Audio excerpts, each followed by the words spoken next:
But Toyota might as well try and scoop air into a heap, because the Yaris is going to be up against some stiff opposition, namely this, the new Peugeot 206. A worthy successor to the feisty old 205, but the big difference with this one is it's built properly. None of your gym-crack build quality here. Oh no! But the best thing about it, without a shadow of a doubt, is its pert, nimble little chassis. Whatever the French put in their tea, it's working, because this is blindingly good. It's precise, it's grippy, it's crisp, it'll do exactly what you want of it. Shopping at Tesco's will never be the same again. The 206 is the Dom Perignon of small cars, but at a blue nun price. It starts at less than £9,000, including a driver's airbag and, of course, a chassis to die for. I have to say, this is one of the best handling cars I have driven for many a long year. Whoa! One day we're going to find a car that Quentin doesn't like, but I have a sneaking suspicion. It won't be this. It's the new VW Lupo, which is basically a Seat Arosa with a new interior and a new nose. It's so aerodynamically efficient that if you fit the 1.2-litre diesel engine, you'll be able to do 94 miles to the gallon. It is by some margin the most economical car on the market today. Enough said. Volkswagen now have more models than an Italian catwalk. This is their new Bora, which you might think is just a booted Golf, but it's not. It's a sort of mini Passat aimed at late 20-somethings. There'll be a 1.6, a 2-litre, a V5 and even a V6. Prices start at £14,500. But undoubtedly, the shining star in Volkswagen's firmament is the new Beetle.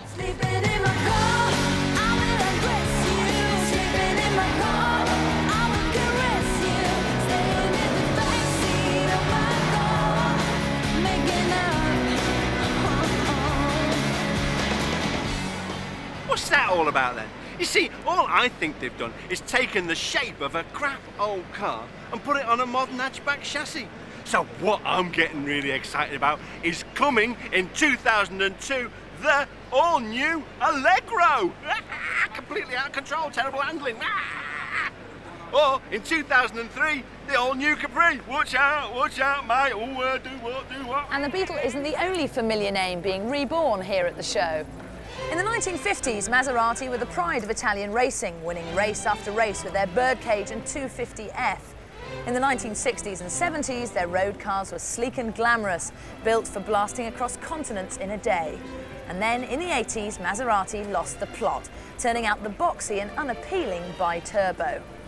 Now, ironically, Ferrari is in charge of Maserati, and this is the result, the 3200 GT, and I have found the car that I want to go home with. Oh, do control yourself, young lady. Styled by Giorgetto Giugiaro, this new Maserati is a genuine 2+2 coupe in the tradition of the glorious Khamsin and Merrick. But unlike those cars, this new 3200 GT promises to offer the sort of quality expected for its £60,000 asking price. It goes on sale in Britain in the spring. But if you prefer a sports car with a more British bent, then another classic marque makes a reappearance here in Birmingham. Jensen, makers of the Interceptor in the 60s, are back with this two-seater soft top. It goes into production next year. With over 300 horsepower from the American V8 under the bonnet, the performance should be pretty impressive. But somehow we've heard all this before.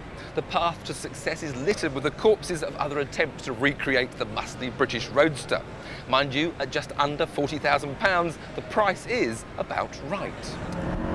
And another manufacturer who has exhumed its heritage from the graveyard is Rover, because heritage sells cars these days. This is the BRM 200.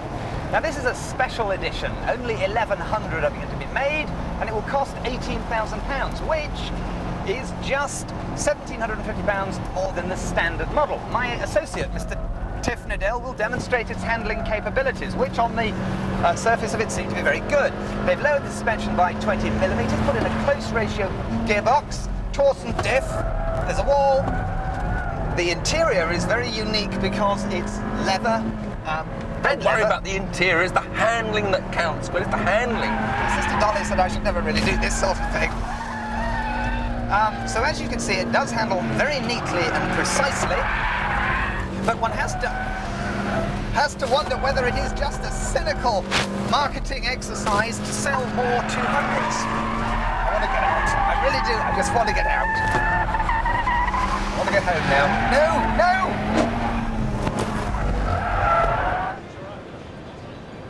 On the Subaru stand, there's the new Legacy, their all-wheel drive estate, with prices starting at just under £21,000, and it'll come with the usual duffel bag of Subaru warranties, which you tell us work, because last year you voted the Subaru Impreza the top car in our Top Gear JD Power Car Satisfaction Index.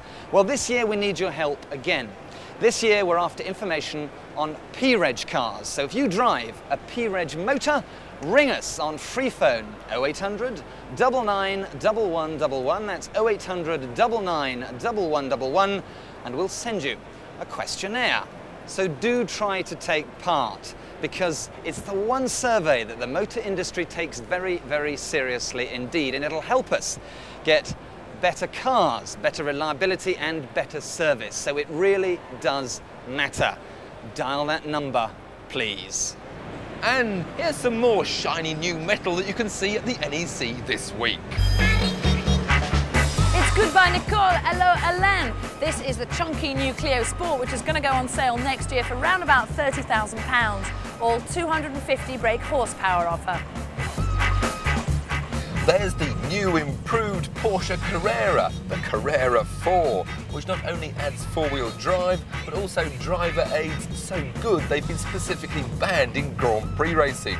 As Porsche have combined the ABS with the ABD, the ASR and the TC to produce PSM, Porsche Stability Management, which automatically corrects both oversteer and understeer. This is the Vauxhall Zafira. Based on the Astra, it's the only small people mover which has got 7 seats. But when the rear seats go down, you wouldn't even know they were there. And then there's the Caterham Superlight R, which some magazines claim is the fastest road car in production. I just think it's a racing car on the road.